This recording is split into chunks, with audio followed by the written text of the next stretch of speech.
The member for Cunningham. Thank you, Speaker. Mr Speaker, suicide rates in my region very sadly remain higher than the New South Wales average, with 40 to 60 suicides reported each year. And I just want to take the opportunity today to talk about the very critical, important work that is being done by organisations and individuals in our region to address this problem. First of all, I want to acknowledge the Suicide Prevention Collaborative Illawarra and Shoalhaven. This was established 3 years ago this month.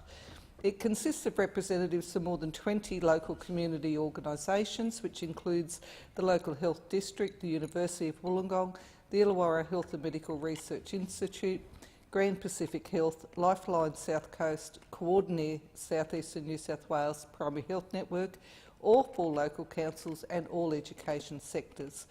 And indeed last year in September they were successful in becoming the 4th trial site for the Black Dog Institute's Lifespan Trial. This is a program that combines evidence-based suicide prevention strategies into a single community-led approach.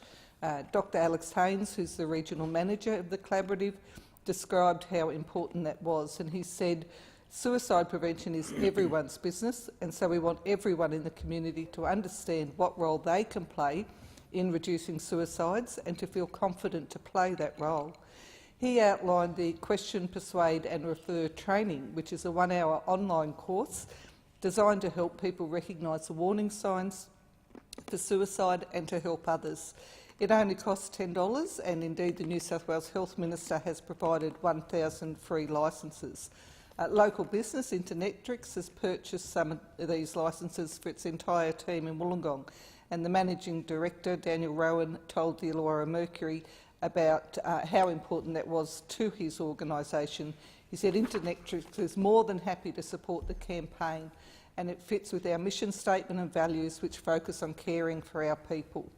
I also want to acknowledge the One Door Mental Health Illawarra. This is a small group of business people who've been raising funds for more than a decade for the Illawarra Light and Hope Mental Health Clubhouse, and more recently a program to support teenagers in our region who care for their parents with mental illness. For the last 2 years, they've held a highly successful mental health in the workplace luncheons with speakers from across the area of direct personal experience and organisations, which has been very successful, and this will be held again in October this year. Unfortunately, I can't attend, but I'm sure it will be very successful. All the money raised at the luncheons goes towards supporting the Light and Hope Mental Health Clubhouse and the support program for teenagers. Due to growing demand, the clubhouse will soon relocate to Auburn Street in Wollongong, and it'll open 5 days a week rather than the existing 2 days a week. This has been made possible, I should acknowledge, by a $500,000 donation from the family of the former chairman of the organisation, the late Dr John Hogg. The Light and Hope Mental Health Clubhouse doesn't receive state or federal funding, and yet they've raised more than $1.7 million towards this program.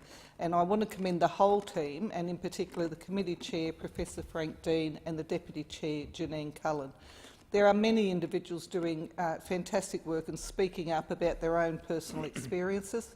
I don't have time to give all the examples, but if people are interested, I would encourage them to look at reports in the local Illawarra Mercury, the work of people like Steve Gibson and Ben Woods, Dean Anthony. These are local people who have been doing fundraising to assist in ensuring mental health support services are available.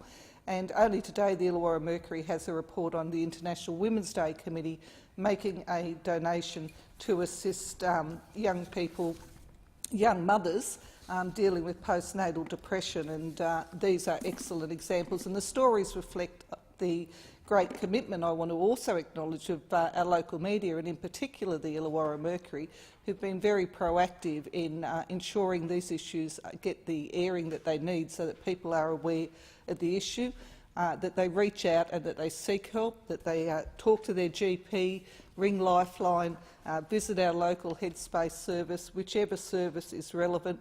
I will put that information and those contact details on my Facebook with this speech, and I think we all would want to carry that message to people in our communities. There's somebody there to help. Please reach out. there are these wonderful people and organisations who are there to help, and we have to get those suicide rates down. The